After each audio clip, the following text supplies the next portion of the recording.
आदरणीय राहुलजींचं व्यासपीठावर आगमन होत आहे. आपण टाळ्यांच्या गजरामध्ये त्यांचं जोरदार स्वागत करावं अशा प्रकारची मी विनंती आपल्याला करतो. काँग्रेस पक्षाचा राहुल गांधी, राहुल गांधी, राहुल गांधी, राहुल गांधी, राहुल गांधी. आदरणीय राहुलजी गांधी यांचं व्यासपीठावर आगमन झालंय. त्यांच्या समवेत प्रदेश काँग्रेसचे अध्यक्ष आणि माजी मुख्यमंत्री आदरणीय चव्हाण साहेब आणि या ठिकाणी व्यासपीठावर सर्व मान्यवर उपस्थित आहेत. या सर्वांचं मी जोरदारपणे टाळ्यांच्या गजरामध्ये आपण स्वागत करावं अशा प्रकारची विनंती करतो आणि आपल्या सभेच्या कार्यक्रमाला रीतसर सुरुवात होईल अशा प्रकारची मी विनंती करतो. सर्वप्रथम मी जिल्हा काँग्रेस कमिटीचे अध्यक्ष मान्य सुभाषजी धोटे यांना विनंती करतो की आपण कार्यक्रमाचं प्रास्ताविक करावं.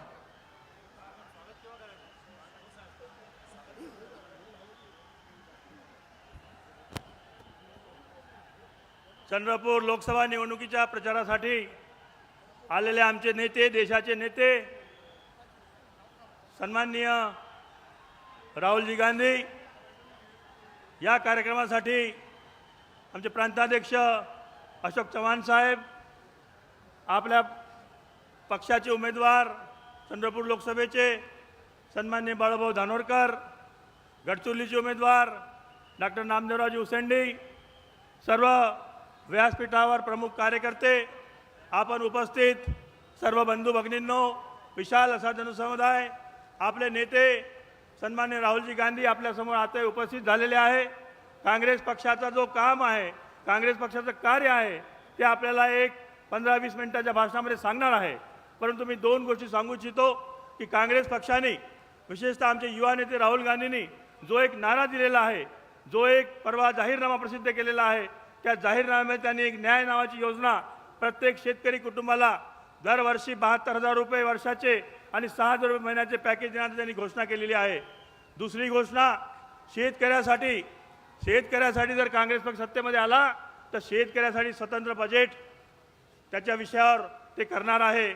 आणि हा कुठलाही त्या नरेंद्र मोदीसारखा जुमला होणार नाही. 15 लाख रुपये कुठे गेले, नोकऱ्या कुठे गेल्या, सगळ्या गोष्टी आपल्याला दप्तर जमा झालेल्या आहे. परंतु आमच्या पक्षाने एक चांगले अर्थतज्ञ, चांगले इकॉनॉमिस्ट घेऊन एक विचार देशासमोर मांडलेला आहे. आणि हा जर पक्ष सत्तेमध्ये आला तर तो जाहीरनामा आम्ही जनतेसमोर मांडू, जनतेसमोर घेऊन जाऊ. मी आमचे उमेदवार बाळूभाऊ धानोरकर यांच्याविषयी आपल्याला सांगू इच्छितो. एक तळमळीचा, एक कर्मठ कार्यकर्ता, शेतकरी कुटुंबातून जन्मलेला आणि अशा कार्यकर्त्याला आज आमच्या नेते राहुल गांधींनी जे पक्षाची उमेदवारी दिली आणि एक असं वातावरण चंद्रपूर जिल्ह्यामध्ये निर्माण झालेलं आहे. हे वातावरण आज आपल्याला राहुल गांधी समोर दिसून आलेलं आहे. आमच्या नेत्याला विनंती करतो की ही जी सीट आहे ह्या विदर्भातल्या 10 सीटपैकी एक पहिली नंबरची सीट आहे आणि या सीटचा 100% विजय होईल. आपण राहुल गांधीचे हात बळकट करावे अशी सगळ्याला विनंती करतो. येणाऱ्या 11 तारखेला चंद्रपूर लोकसभा मतदारसंघातून आमचे उमेदवार बाळूभाऊ धानोरकर यांच्या पंजाया चिन्हावर शिक्का मारून त्यांना विजय करावं. त्याचप्रमाणे गडचिरोली चिमूर मतदारसंघातून आलेले जे कोणी आमचे कार्यकर्ते असतील किंवा आमचे नेते मंडळी असतील त्यांना पण विनंती करतो की त्यांनी डॉक्टर नामदेव उसेंडी यांच्या या पंजाया चिन्हावर बटन दाबून त्यांना विजयी करावे. इथंच थांबतो. जय हिंद, जय भीम, जय सेवा. यानंतर जिल्हा काँग्रेस कमिटीचे पदाधिकारी आदरणीय राहुलजी आणि प्रमुख पाहुण्यांचं स्वागत करतील. पुष्पहाराने त्यांचं आपण स्वागत करावं अशा प्रकारची विनंती करतो. आणि त्यानंतर ताबडतोब युवक काँग्रेसचे पदाधिकारी देखील स्वागत करतील. युवक काँग्रेस पदाधिकाऱ्यांना विनंती की आपणही आदरणीय राहुलजींचं आणि चव्हाण साहेबांचं स्वागत करावं.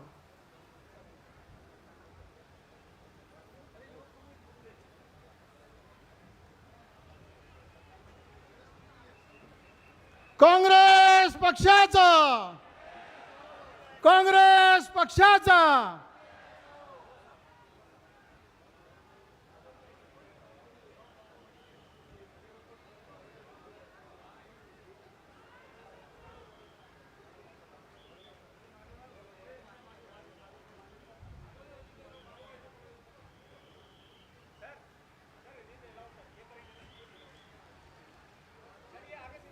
यानंतर युवक काँग्रेसचे पदाधिकारी आदरणीय राहुलजींचं स्वागत करतील.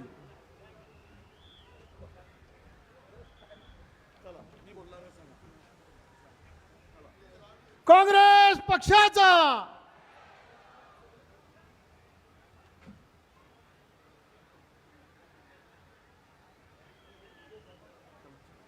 यानंतर आपल्या सगळ्यांचे नेते आमदार विजयजी वडेट्टीवार हे आपल्याला मार्गदर्शन करतील.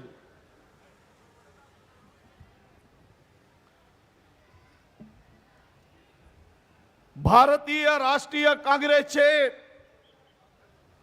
राष्ट्रीय अध्यक्ष आपल्या सर्वांचे लाडके नेते माननीय राहुलजी गांधी, महाराष्ट्राचे लाडके नेते माननीय अशोकराव चव्हाण साहेब, जिल्हा काँग्रेस कमिटीचे अध्यक्ष सुभाष भाऊ धोटे साहेब, या मंचावर उपस्थित काँग्रेस, राष्ट्रवादी, रिपाई, पिरिपा, खोब्रागडे गट, शेकाप, कम्युनिस्ट पार्टी, गोंडवाना गणतंत्र पार्टी अशा सर्व घटक पक्षांचे आणि काँग्रेस पक्षाचे अधिकृत उमेदवार, लोकप्रिय उमेदवार बाळूभाऊ धानोरकर, या मंचावर असलेले गडचिरोली चिमूर लोकसभेचे उमेदवार श्री डॉक्टर नामदेवराव हुसेंडी साहेब, या ठिकाणी उपस्थित एआयसीसीचे सचिव दुआ साहेब, नांदूजी नगरकर, या मंचावर असलेले सर्व मान्यवर, उपस्थित बाळूभाऊ धानोरकरांना 2 लाख मतापेक्षा जास्त मतांनी विजयी करण्यासाठी आलेला हा सर्व जनसमुदाय, बांधवांनो, भगिनीनो आणि माझ्या तरुण मित्रांनो, हंसराज, तेरा राज खत्म हो गया है. बाळू भाऊ का राज अब शुरू हो रहा है. तो चाय वाला होता, त्यांनी देश बर्बाद केलाय, आणि हा आमचा दूधवाला पुरा चंद्रपूर बर्बाद करून टाकला. चहा वाल्यांनी देश बर्बाद केला आणि दूधवाल्यांनी कोण बर्बाद, कुणा चंद्रपूर बर्बाद करून टाकला. हा एवढा असा 15 वर्ष हा खासदार म्हणून निष्क्रिय खासदार, काही केलं नाही, कोणतंही काम केलं नाही. 15 वर्षापासून इथे हा खासदार आज मंत्री आहे, पण एक सुद्धा नवीन इंडस्ट्री या जिल्ह्यात आली नाही, नवा उद्योग आला नाही, कामगाराचे प्रश्न सुटले नाहीत. 2 रेल्वेचे थांबा फक्त त्यांनी दिले, तेही 4-4 लोकांसाठी. म्हणजे काय केलं खासदारांनी, तर 2 रेल्वेचे थांबे दिले. म्हणे काही जमतच नाही ना, काही करू शकत नाहीत. आणि तुम्हालाही माहित आहे या खासदाराचं काम काय, हंसराज अहिरचं केवळ बारशाला जाणं आणि तेरवीला जाणं, दुसरं काहीच काम याचं नाही. याचं नाव गिनीज बुकामध्ये लिहिलं पाहिजे, निष्क्रिय खासदार म्हणून. म्हणून आमचे नेते राहुलजी गांधी या ठिकाणी आलेत. या देश वाचवायचा असेल, ही देशातली लोकशाही शिल्लक ठेवायची असेल, तर या देशातला हुकुमशहा संपवला पाहिजेत. ही भूमिका घेऊन इमाने इतबारे प्रामाणिकपणे या देश पुन्हा उभं करण्यासाठी म्हणून आपल्याला मार्गदर्शन करण्यासाठी आलेले आहेत. बांधवांनो, भाजपवाले म्हणतायत की आमचा बाळू भाऊ चायवाला, दूधवाला पाहिजे की दारूवाला पाहिजे. आता या सगळ्या तुम्हाला माहित आहे, 20 वर्षापूर्वीचं त्यांचं लायसन्स आहे. एकही गुन्हा बाळू धानोरकरावर नाही, पण भाजपाच्या पायाच्या खालची वाळू घसरल्यामुळे त्यांनी हा बिनबुडाचा आरोप लावलाय.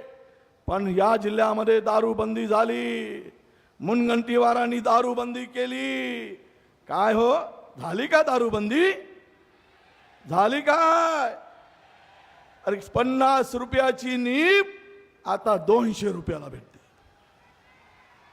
पहिले दारू 200 रुपयात.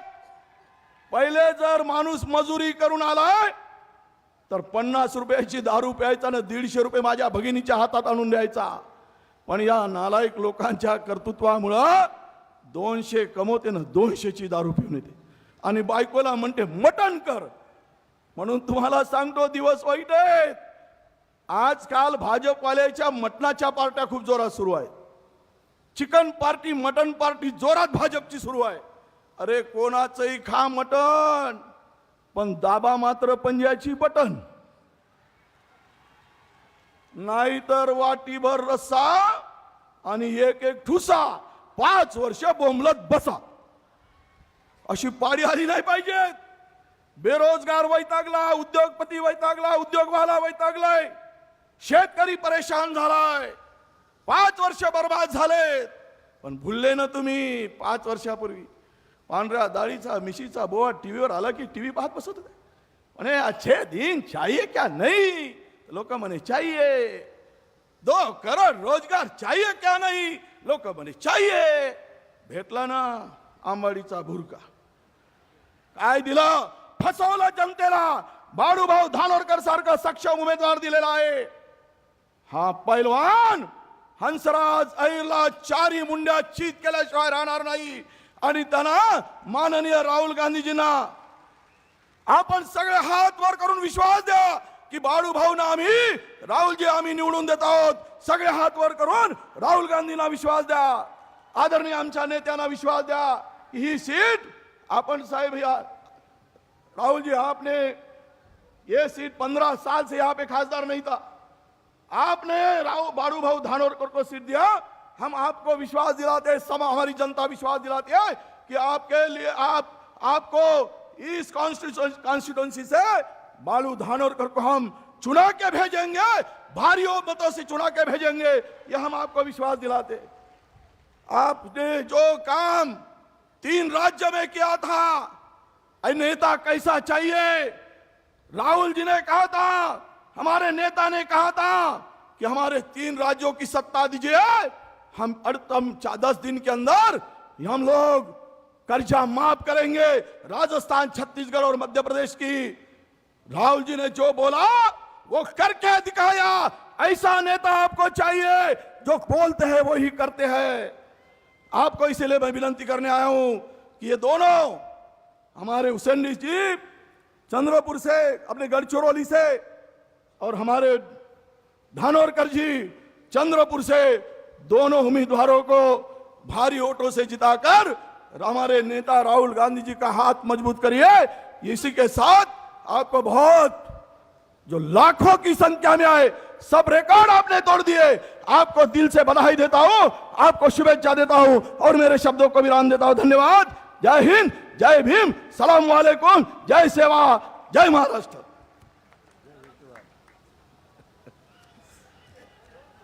काँग्रेस पक्षाचे अध्यक्ष सन्मान्य राहुल गांधीजी, चंद्रपूर लोकसभा मतदारसंघाचे उमेदवार बाळूभाऊ धानोरकर, गडचिरोलीचे उमेदवार हुसेनडीजी, जिल्हा काँग्रेसचे अध्यक्ष सुभाषभाऊ धोटे, वामनरावजी कासावार, मंचावर उपस्थित असलेले सर्व काँग्रेसचे पदाधिकारी, आज या ठिकाणी राहुलजींना ऐकायला आलेले चंद्रपूर, गडचिरोली आणि परिसरातील सर्व नागरिक, माता भगिनी, बंधू भगिनी आणि सहकारी मित्रांनो, आज राहुलजी विदर्भामध्ये आपल्या या भागात पहिल्यांदा बऱ्याच दिवसापासून या ठिकाणी येत आहे.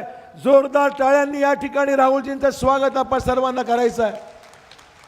मित्रहो, राहुलजी ज्या ज्या ठिकाणी कालपासून महाराष्ट्रामध्ये गेले, एक उत्तम प्रतिसाद राहुलजींना मिळतोय. लोकांना भाजप सरकार नको आहे. लोक म्हणतात भाजप मोदीजी जाएंगे और राहुल जी आएंगे. ही भूमिका आज प्रत्येकाच्या मनामध्ये मित्रहो या ठिकाणी ठाम झालेली आहे. तुम्हाला अतिशय आनंद आहे.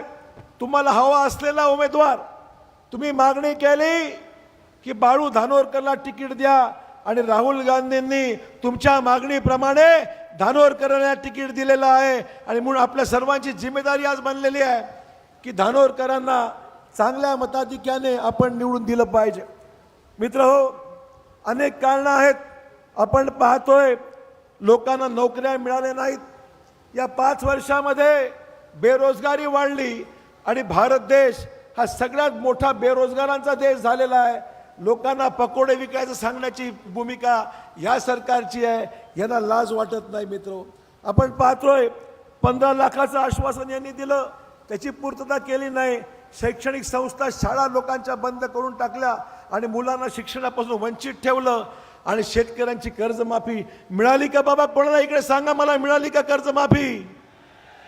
कर्जमाफी मिळाली नाही आणि शेतकऱ्यांच्या आत्महत्या या देशात 50,000पेक्षा जास्त गेल्या, महाराष्ट्रामध्ये 15,000पेक्षा जास्त शेतकऱ्यांच्या आत्महत्या केल्या.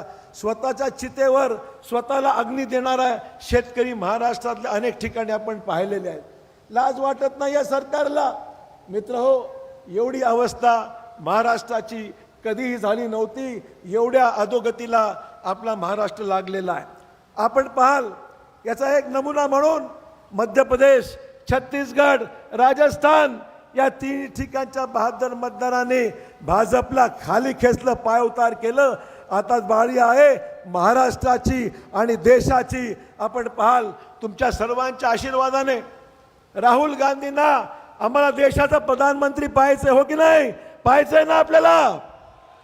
आणि म्हणून आपल्याला विदर्भातल्या जास्तीत जास्त जागा, महाराष्ट्रातल्या जास्तीत जास्त जागा काँग्रेस पक्षाच्या आल्या पाहिजेत. जाहीरनामा काँग्रेसने प्रसिद्ध केला आणि त्या जाहीरनाम्यामध्ये आपण पाहतोय 71,000 रुपये गरिबाला देण्याची भूमिका राहुल गांधी यांनी व्यक्त केलेली आहे. महिलांना 33% आरक्षण लोकसभा विधानसभा देण्याची भूमिका घेतली आहे आणि सामान्याला दिलासा देण्याचं काम काँग्रेसच्या जाहीरनाम्यात दिलेलं आहे. या उलट या मोदी सरकारने आज काय केलेलं आहे? महिलांवर अत्याचार वाढले, बेटी बचाव बेटी पढाओ म्हणण्याची भूमिका फक्त जाहीर केली, पण प्रत्यक्षात पाहतोय भाजप वालो से बेटी बचाव अशा म्हणण्याची वेळ दुर्दैवाने आज देशामध्ये आल्या. महिलांवर अत्याचार वाढत गेलेले आहे. काश्मीरमध्ये दहशतवाद वाढला आणि गेल्या 18 वर्षामध्ये शेतीमालाचे हमीचे भाव वाढवून देण्याची भूमिका आपण जी घेतली होती, आज आपण पाहतोय शेतीमालाचे भाव कमी झाले. आज या ठिकाणी जे हमी भाव मिळाला पाहिजे तो हमी भाव मिळत नाहीये आणि मॉब लिंचिंग सारखी प्रकरणं की देशात मित्र वाढत चाललेले आहे.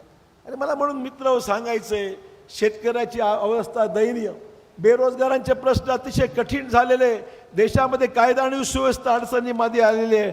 अशा पद्धतीने आपण पाहतोय देश अधोगतीकडे चाललेला आहे. आत्महत्या की चिता पर देखकर किसान को, आत्महत्या की किसान देखकर किसान को नींद कैसे आ रही है देश के प्रधान को, हे जर विचारलं तर चुकी ठरवणं मित्र, अशी अवस्था झालेली आहे.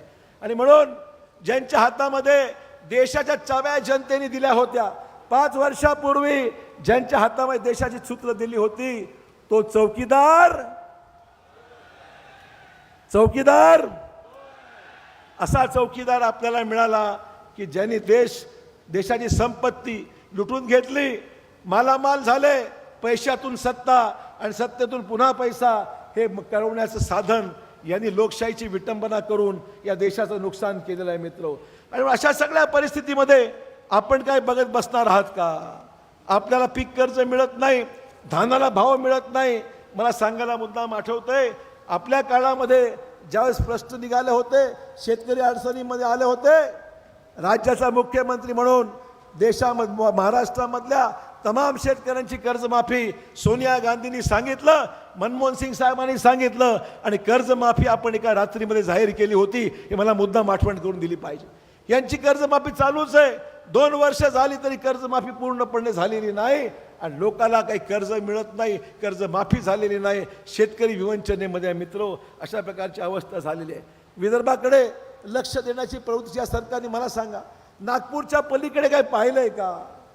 ज्यांचं नाम कसे वरटीवार म्हणले, गोष्ट खरी आहे, ह्यांचं नावच हंसराज आहे, राजासारखे आहेत वागणारे. पण तो मित्र हो, आमचा बाळूच म्हणतो त्याला, बाळू धानोरकर हा सामान्य माणसातला माणूस आहे की ज्यांना या ठिकाणी काँग्रेसने तिकीट देऊन आज संधी दिलेली आहे. मला मुद्दाम सांगितलं पाहिजे. आपल्या सर्वांची जिम्मेदारी आहे, आपल्या सर्वांची जिम्मेदारी आहे. आपण आपली जिम्मेदारी ओळखा. काँग्रेसला जास्तीत जास्त जागा मित्र आल्या पाहिजेत आणि देशामध्ये महाराष्ट्र नंबर 1 ला राहिला पाहिजे. आणि म्हणून मी आपल्याला विनंती करेन, सगळ्या सामाजिक गोष्टीचा विचार आपण केला पाहिजे. बाबासाहेब आंबेडकरांचं नाव यांनी घेतलं, बाबासाहेबांचं स्मारक मुंबईमधून घ्यायची भूमिका घेतली, जमीन आपण दिली, पण या सरकारने 5 वर्षामध्ये एकही वीट रचली नाही, बाबासाहेबांचं स्मारक अद्याप झालं नाही. या सरकारची भूमिका यांनी केलं, ते काही केलं नाही.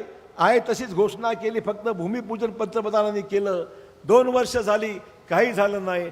छत्रपती शिवाजी महाराज स्मारकाची ज्या ठिकाणी घोषणा केली, प्रत्यक्षात शिवाजी महाराज स्मारक आज अरबी समुद्रात झालेलं नाही. फक्त भावनेला हात घालायचा, महापुरुषांची नावं घ्यायची आणि प्रत्यक्षात मात्र काही करायचं नाही मित्र हो, अशा प्रकारची अवस्था या ठिकाणी आहे. आणि म्हणून मित्र हो, मी अधिक वेळ घेत नाही. आपल्या सर्वांना राहुल गांधींना ऐकायचं आहे. मी अधिक वेळ यासाठी घेणार नाही की त्यांना संधी अधिक मिळावी, त्यांनी विचार मांडावेत. विदर्भाची जनता ही काँग्रेसला ताकद देणारी जनता आहे एकेकाळी, आणि आजही लोकांच्या मनामध्ये इंदिरा गांधी आजही लोक आठवतात. आज प्रियंका गांधींना पाहिल्यानंतर लोक इंदिरा गांधींना आठवतात. इंदिरा गांधी कशा पद्धतीने काम करत होतात अशा आठवण आज प्रियंका गांधींना पाहायला लोकांची होते. आणि त्यामुळे गांधी कुटुंबाचं जे योगदान आहे, जे काम आहे, हे देश विसरू शकणार नाही आणि विदर्भ तर अजिबात विसरू शकणार नाही मित्र हो. अशा प्रकारची परिस्थिती आहे. आणि म्हणून पुनश्च एकदा आज या निवडणुकीच्या निमित्ताने बाळू धानोरकर आणि नामदेव हुसेंडी गडचिरोलीमधून हे दोन्ही काँग्रेसचे उमेदवार प्रचंड मताधिक्याने आपण निवडून द्या अशी विनंती करून आपली मी रजा घेतो. जय हिंद, जय महाराष्ट्र, जय भीम. यानंतर आपल्या सर्वांचे लाडके नेते आपल्याला मार्गदर्शन करणारा एक शेर सांगतो. नहीं थी उनकी गदों पर बैठने की औकात, वो घुड़सवार बन बैठे. इस देश के चोर इतने शातिर है, चोरी करके भी चौकीदार बन बैठे. यांचं पितळ उघडं पाडणारे माननीय राहुल गांधी साहेब आपल्याला मार्गदर्शन करणार आहेत. मी विनंती करतो या जमात समुदायाला विनंती करतो मार्गदर्शन करावं.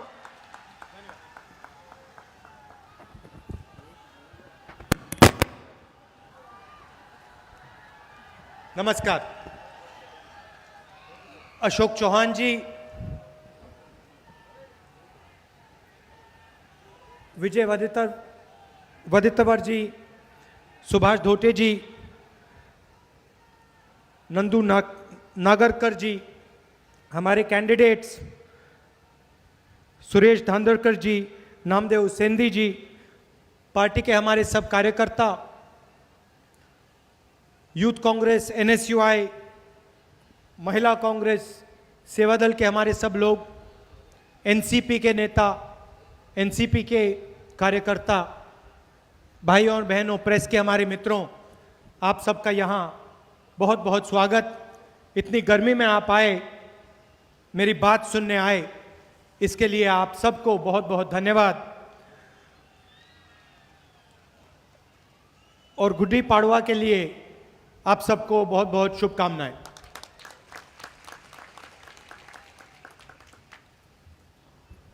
आपको याद होगा कि 2014 के चुनाव में हर भाषण में प्रधानमंत्री ने 15 लाख हर बैंक अकाउंट में डालने की बात की थी. याद है आपको? भूल गए? याद है ना? आया बैंक अकाउंट में मिला 15 लाख? अच्छा, 10 रुपए मिले? नहीं. तो हर भाषण में वो ये कहते हैं, और एक उनका भाषण मैंने भी देख लिया. मैंने सोचा कि ये आइडिया तो अच्छा है, 15 लाख रुपए हर बैंक अकाउंट में डालने का आइडिया तो बड़ा अच्छा है, अच्छा लगा मुझे. मगर झूठ था, 15 लाख झूठ था. तो कुछ महीने पहले मैंने कांग्रेस पार्टी के इकोनॉमिस्ट को, थिंक टैंक को बुलाया और उनसे मैंने कहा, देखिए नरेंद्र मोदी जी ने 15 लाख का नंबर दिया और झूठा नंबर था, खोखला था, उसमें कुछ दम नहीं था. और पिछले 5 सालों से नरेंद्र मोदी एक के बाद एक हिंदुस्तान के चोरों को सीधा बैंक अकाउंट में पैसा दे रहे हैं.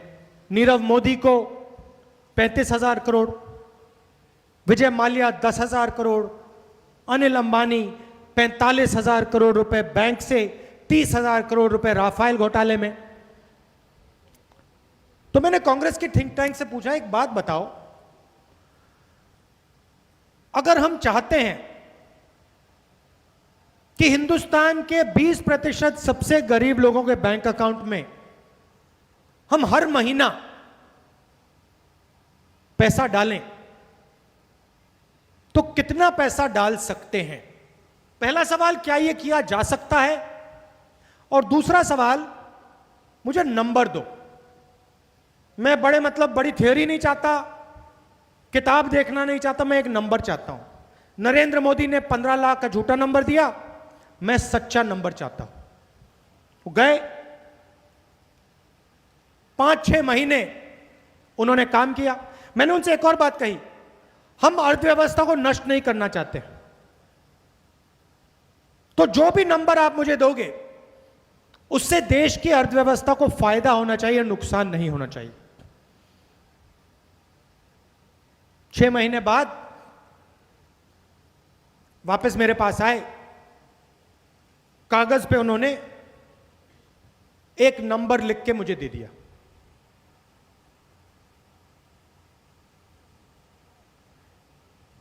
कागज पे लिखा था 72,000 रुपए हर साल। अब आप पूछोगे ये 72,000 रुपए ये क्या नंबर है? और मैं आज यहां आपको बताना चाहता हूं। इस नंबर को आप दूसरे तरीके से भी देख सकते हो। 72,000 रुपए एक साल में, 3,60,000 रुपए 5 साल में। नरेंद्र मोदी ने 15 लाख का झूठ बोला, मैं आपको 3,60,000 की सच्चाई बोल रहा हूं।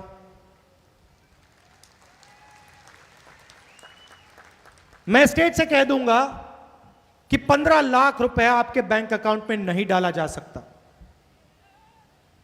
अगर 15 लाख रुपए आपके बैंक अकाउंट में डाल दिया, हिंदुस्तान की अर्थव्यवस्था ठप हो जाएगी।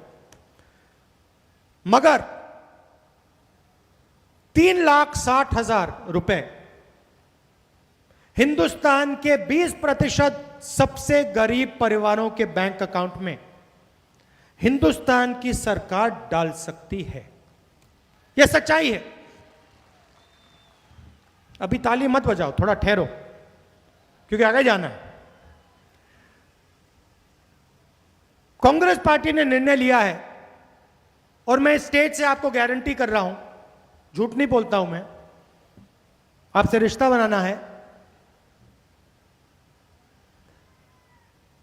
कांग्रेस पार्टी गारंटी करती है कि 2019 के चुनाव के बाद, चाहे वो किसान हो, मजदूर हो, बेरोजगार युवा हो, हमारी माताएं बहनें हो, किसी भी धर्म का हो, किसी भी जात का हो, दलित हो, आदिवासी हो, अल्पसंख्यक हो, पिछड़ा हो, अपर कास्ट हो, कुछ भी हो, अगर उसकी आमदनी 12,000 रुपए महीने से कम की है, अगर उसकी आमदनी 12,000 रुपए प्रति महीना से कम की है, उसके बैंक अकाउंट में कांग्रेस पार्टी साल के 72,000 रुपए डाल देगी। हर महीना आपके बैंक अकाउंट में हिंदुस्तान की सरकार पैसा डालेगी। अब यहां महिलाएं भी हैं, पुरुष भी बैठे हैं। जो पुरुष हैं उनको थोड़ा अच्छा नहीं लगेगा, मगर पैसा जो जाएगा हमारी माताएं और बहनों के बैंक अकाउंट में जाएगा। क्यों कर रहे हैं हम? क्यों? 25 करोड़ लोगों के बैंक अकाउंट नहीं, 25 करोड़ परिवार, 5 करोड़ लोगों के बैंक अकाउंट में हम पैसा क्यों डाल रहे हैं? इसलिए नहीं कि नरेंद्र मोदी जी ने आपसे वायदा किया, हम इसलिए डाल रहे हैं क्योंकि नरेंद्र मोदी जी ने पिछले 5 साल 15 लोगों को लाखों करोड़ रुपए दिया है। विदर्भा का किसान हाथ जोड़कर कर्जा माफी मांगता है, आत्महत्या करता है, परिवार नष्ट हो जाते हैं। अरुण जेटली जी जवाब देते हैं किसान का कर्जा माफ करना हमारी पॉलिसी नहीं है। कांग्रेस पार्टी ने इतना दबाव डाला, यूपी में, महाराष्ट्र में मेरे दौरे हुए। 2 साल पहले इन्होंने कहा कि हम कर्जा माफ करेंगे। मैं आपसे पूछना चाहता हूं, महाराष्ट्र में कर्जा माफी का आपको फायदा मिला? मगर 3.5 लाख करोड़ रुपए 15 उद्योगपतियों को माफ किए गए हैं। अपने भाषणों में नरेंद्र मोदी जी ये नहीं कहते, आजकल 15 लाख की भी बात बंद कर ली है, मगर आपसे ये नहीं कहते हैं कि 5 साल में 3,50,000 करोड़ रुपए मैंने 15 लोगों का माफ किया। उसमें से अनिल अंबानी को 45,000 करोड़ रुपए हिंदुस्तान के बैंक ने दिया है। नहीं कहते। आपसे कहा था प्रधानमंत्री मत बनाओ। प्रधानमंत्री नहीं बनना चाहता मैं तो चौकीदार बनना चाहता हूं। मुझे चौकीदार बनाओ, चौकीदार बनाओ। आपने कभी किसान के घर में, किसान के घर के सामने चौकीदार देखा है? मजदूर के घर के सामने आपने कभी चौकीदार देखा है? अनिल अंबानी के घर के सामने देखा है? अदानी के घर के सामने देखा है? तो चौकीदार ने हिंदुस्तान के सबसे अमीर लोगों की चौकीदारी की। भाइयों और बहनों, 6 एयरपोर्ट अदानी को 2 मिनट में। जिस दिन पुलवामा में हमला हुआ उस दिन अखबार में छोटा सा, पूरा हिंदुस्तान पुलवामा की ओर, और नरेंद्र मोदी ने 6 एयरपोर्ट निकाल दिए।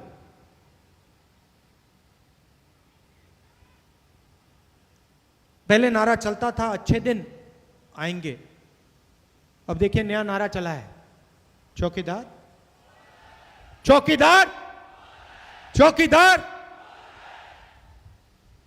और इसने इतनी चौकीदारी की है पिछले 5 सालों में, इतने करोड़ों रुपए इसने अनिल अंबानी जैसे लोगों को दी है कि हमने सोचा कि हम भी थोड़ा सा पैसा हिंदुस्तान के गरीब लोगों के, माताओं बहनों के बैंक अकाउंट में डालें। आप बीमा का पैसा देते हो, विदर्भ में आप बीमा का पैसा देते हो, किसको देते हो? उन्हीं 15-20 लोगों को देते हो। अलग अलग डिस्ट्रिक्ट बांट रखे हैं। अनिल अंबानी को, अदानी को, उन लोगों को डिस्ट्रिक्ट बांट रखे हैं। आपका नुकसान होता है, आपके खेत का नुकसान होता है, आप पैसा देते हो बीमा के लिए, और जब आपका नुकसान होता है फायदा उन्हीं कंपनियों को मिलता है। आपको कहा जाता है कि भैया आपका ही पैसा हम वापस नहीं लौटा रहे। छत्तीसगढ़, मध्य प्रदेश, राजस्थान में चुनाव हुआ, मैंने ऐसे भाषण में वहां कहा, देखिए मैं आपको एक वायदा सीधा कर देता हूं, कुछ भी हो जाए, आसमान फट जाए, मुझे कोई फर्क नहीं पड़ता। 10 दिन के बाद, चुनाव जीतने के 10 दिन के अंदर मध्य प्रदेश, राजस्थान, छत्तीसगढ़ में कांग्रेस पार्टी हर किसान का कर्जा माफ करके दे देगी। नरेंद्र मोदी जी ने भाषणों में कहा कांग्रेस पार्टी झूठ बोल रही है, पैसा कहां से आएगा, पैसा कहां से आएगा? भाइयों और बहनों, 10 दिन नहीं लगे,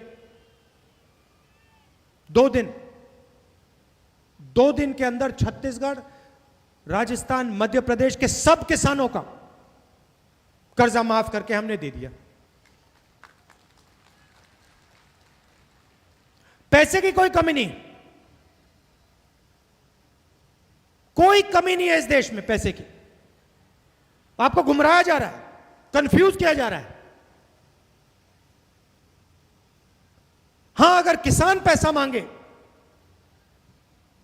मजदूर पैसा मांगे, छोटा दुकानदार पैसा मांगे, तो हां पैसे की कमी है। मगर अगर अनिल अंबानी पैसा मांगे, कोई कमी नहीं है। दुनिया का सबसे बड़ा डिफेंस का कॉन्ट्रैक्ट राफेल का, राफेल हवाई जहाज का, भाइयों और बहनों, दुनिया का सबसे बड़ा डिफेंस कॉन्ट्रैक्ट है, हजारों करोड़ रुपए। यूपीए सरकार ने निर्णय लिया था हिंदुस्तान एरोनॉटिकल सरकारी कंपनी को दिया जाएगा।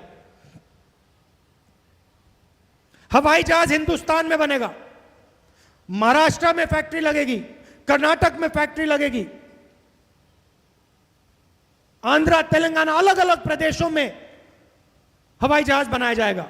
कहीं उसके एवियोनिक्स बनाए जाएंगे, कहीं उसका रेडार बनाया जाएगा, कहीं उसके पंख बनाए जाएंगे, कहीं उसका इंजन बनाया जाएगा। अलग अलग हाई टेक्नोलॉजी की फैक्ट्री लगेगी, युवाओं को रोजगार मिलेगा। नरेंद्र मोदी प्रधानमंत्री बनते हैं,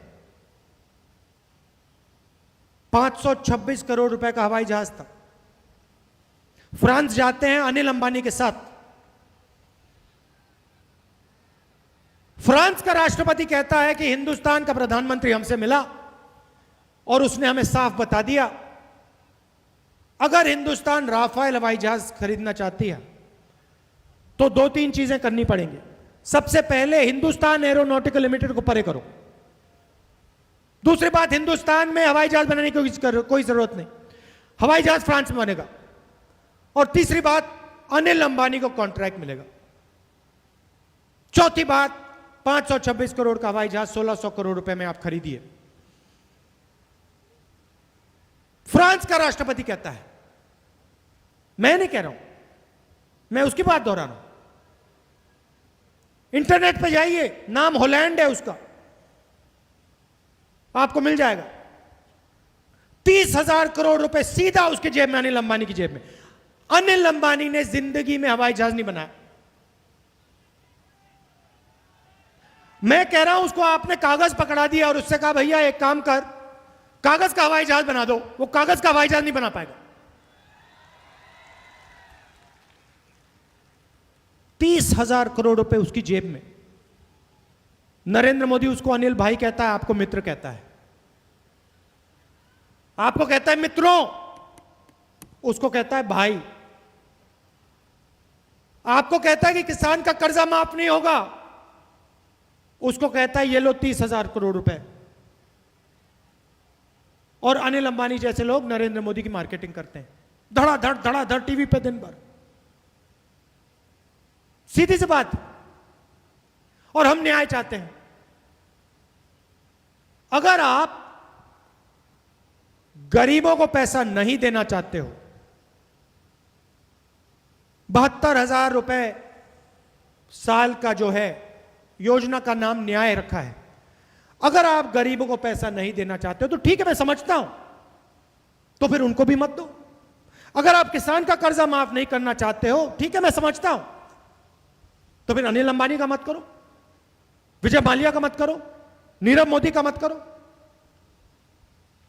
मगर अगर आप उनका कर रहे हो, अगर आप दिन भर उनको पैसा दे रहे हो, तो हम इनको भी पैसा देंगे। आप 1 रुपए दोगे तो हम 1 रुपए देंगे, आप 10 दोगे तो हम 10 देंगे।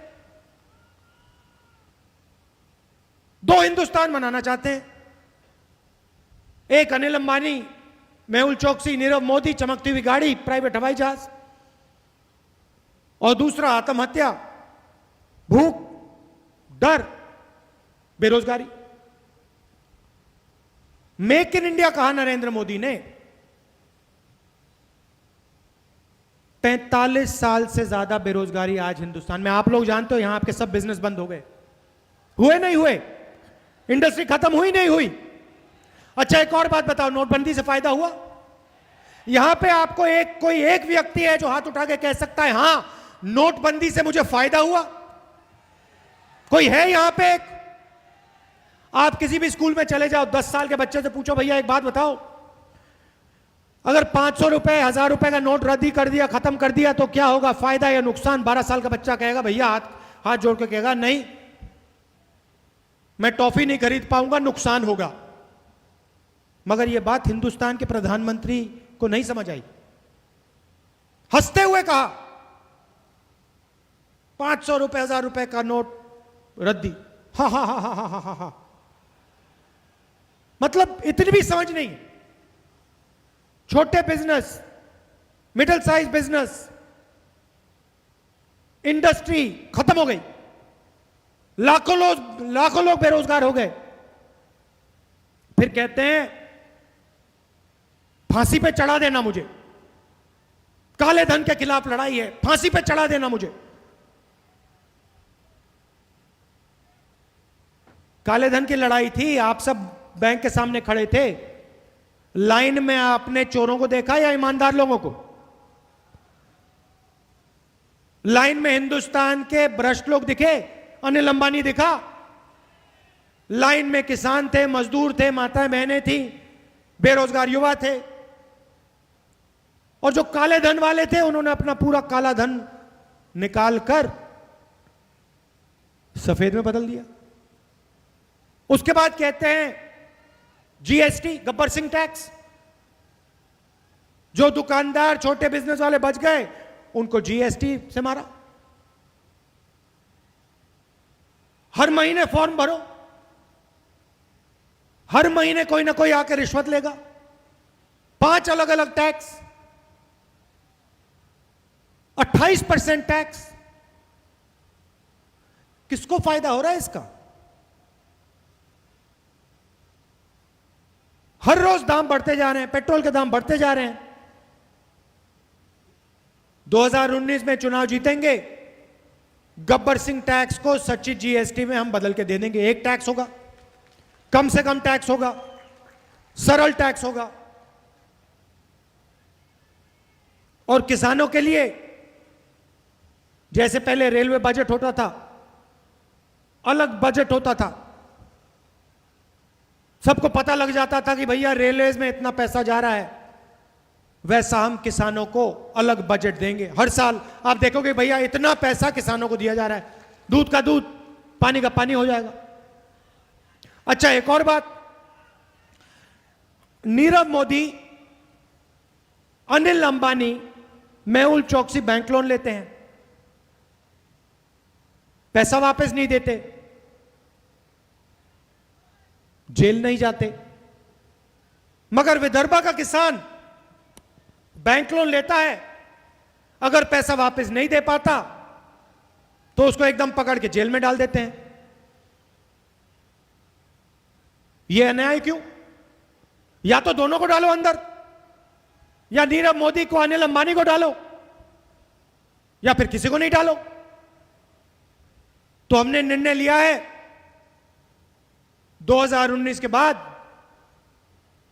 किसान को कर्जे के लिए जेल में नहीं डाला जाएगा।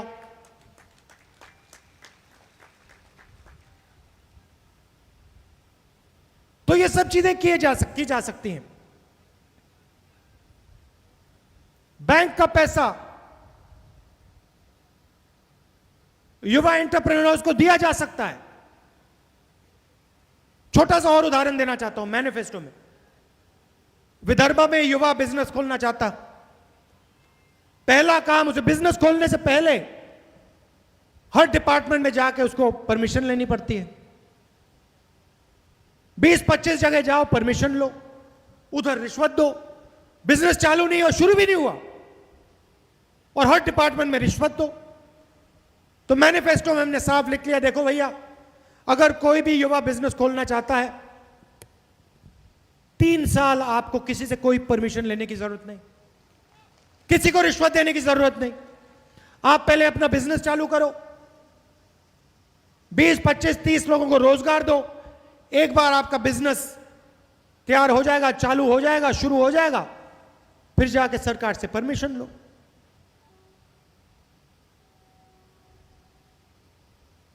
बड़ी बड़ी बातें की। विदर्भा में लॉजिस्टिक्स टर्मिनल बनाएंगे, विदर्भा के किसान को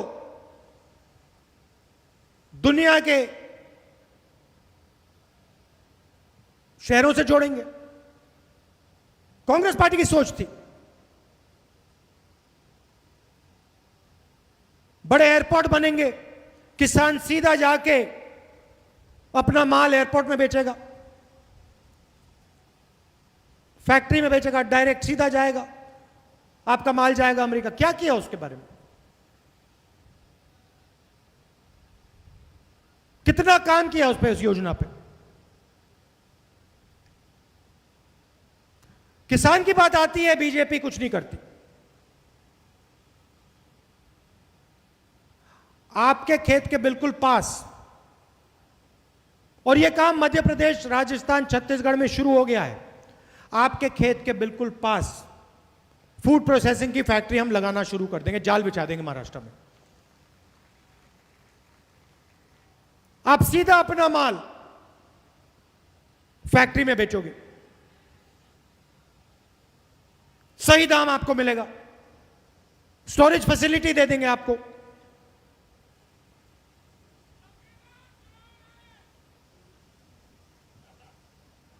चौकीदार, ये सच्चाई है। आप लोग को लगता है, बताया जाता है पैसे की कमी है, किसान को पैसा नहीं दिया जा सकता, सिंचाई का काम नहीं किया जा सकता, युवाओं को बैंक लोन नहीं दिया जा सकता। ना, पैसे की कोई कमी नहीं है। मनरेगा को चलाने के लिए साल के 35,000 करोड़ रुपए लगते हैं, साल के। मतलब 35,000 करोड़ रुपए लेकर आप करोड़ों लोगों को रोजगार दे सकते हो। 35,000 करोड़ रुपए नीरव मोदी ने चुरा लिए। एक मनरेगा का पैसा एक आदमी उठा के ले गया। विजय माल्या, मेहुल चौकसी, ये सब यही कर रहे हैं। तो मैं आपको बताना चाहता हूं कि कांग्रेस पार्टी आएगी, जो पैसा इन 15-20 लोगों को जा रहा है, वो पैसा सीधा मैं आपके बैंक अकाउंट में डालूंगा।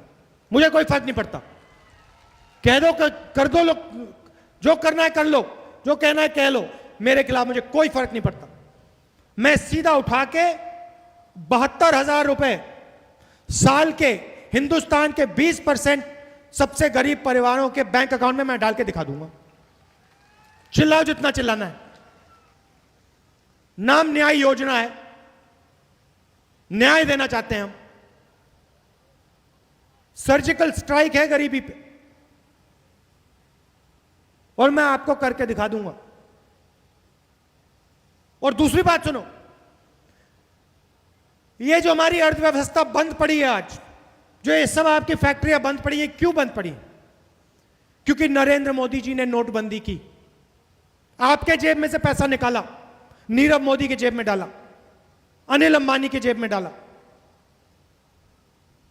गब्बर सिंह टैक्स शुरू किया, आपके जेब में से पैसा निकाला, अर्थव्यवस्था से, सिस्टम से पूरा पैसा उठा के ले गए। जैसे ही हम न्याय योजना शुरू करेंगे, सीधा पैसा आपके बैंक अकाउंट में, आपके जेब में जाएगा। जैसे आपके जेब में जाएगा, आपके बैंक अकाउंट में जाएगा, आप माल खरीदना शुरू करोगे। कोई टी शर्ट खरीदेगा, कोई पैंट खरीदेगा, कोई जूता खरीदेगा, कोई घड़ी खरीदेगा, कोई कैमरा खरीदेगा, कोई सेलफोन खरीदेगा। जैसे ही आप खरीदना शुरू करोगे, वैसे ही अर्थव्यवस्था चालू हो जाएगी। जैसे अर्थव्यवस्था चालू हो जाएगी, हिंदुस्तान की फैक्ट्रियां एक बार फिर शुरू हो जाएंगी, यहां पे इंडस्ट्री चालू हो जाएगी, और आपके बच्चे जाकर सीधा फैक्ट्री में काम करेंगे। फैक्ट्री बंद होने का कारण भाइयों और बहनों यह है कि नरेंद्र मोदी जी ने आपके जेब से पैसा निकाला। मैं आपके जेब में पैसा वापस डालूंगा। यह सब होगा। अंत में आपसे कहना चाहता हूं, विचारधारा की लड़ाई। एक तरफ नफरत, क्रोध, बंटवारा। जहां भी जाते हैं प्रधानमंत्री जी किसी ना किसी की बुराई कर जाते हैं। धर्म की बात करते हैं ना, हिंदू धर्म में सबसे जरूरी क्या होता है? गुरु। गुरु जरूरी होता है ना हिंदू धर्म में। गुरु शिष्य का रिश्ता होता है ना। मोदी जी के गुरु कौन है? अडवाणी जी। शिष्य गुरु के सामने हाथ भी नहीं जोड़ता, स्टेज से उठा के फेंक दिया नीचे गुरु को, जूता मार के अडवाणी जी को उतारा स्टेज से। और फिर हिंदू धर्म की बात करते हैं। हिंदू धर्म में कहां लिखा है कि कि लोगों को मारना चाहिए? कहां लिखा है कि हिंसा करनी चाहिए? कहां लिखा है? मुझे दिखाओ। कहीं नहीं लिखा है। दूसरी तरफ कांग्रेस पार्टी, आप लोग, हम लोग जहां भी जाते हैं प्यार की बात करते हैं, जोड़ने का काम करते हैं, न्याय की बात करते हैं, किसान की मदद, मजदूर की मदद, गरीबों की मदद। विचारधारा की लड़ाई में आपको बता रहा हूं, 2019 में कांग्रेस पार्टी की विचारधारा, हम सब की विचारधारा जीतने वाली है। और उसके बाद जो सरकार आएगी, कांग्रेस पार्टी की सरकार आएगी, मैं आपसे झूठ नहीं बोलूंगा। मैं 15 लाख 2 करोड़ युवाओं को रोजगार, झूठ नहीं बोलने वाला, सच्चाई सुननी है। इधर आओ। 15 लाख नहीं दिया जा सकता, 3,60,000 रुपए दिए जा सकते हैं। 2 करोड़ युवाओं को हर साल रोजगार नहीं दिया जा सकता, मगर 22 लाख सरकारी रोजगार है, उनको हम भर देंगे एक साल में। 10 लाख युवाओं को पंचायतों में रोजगार दिया जा सकता है, वो हम कर देंगे। किसानों की मदद की जा सकती है। छत्तीसगढ़ में कभी आप जाएं, धान के लिए 2,500 रुपए मिल रहा है, हर किसान को मिल रहा है। एमएसपी को बढ़ाया जा सकता है, और यह काम हम आपके लिए करना चाहते हैं और करेंगे। मगर सबसे जरूरी चीज, यह भाईचारे और प्यार का देश है। नफरत से यहां किसी का फायदा नहीं होने वाला है, नुकसान ही नुकसान है। तो आप सबको, हम सबको एक साथ मिलकर इस देश को आगे ले जाना है। प्यार से सबको जोड़कर, सबके लिए जगह बनाकर, समाज के सब लोगों को जोड़कर प्यार से यह देश आगे जाएगा, और वो 2019 में काम शुरू हो जाएगा। आप सब दूर दूर से आए मेरी बात सुनने, इसके लिए बहुत बहुत धन्यवाद। नमस्कार, जय हिंद।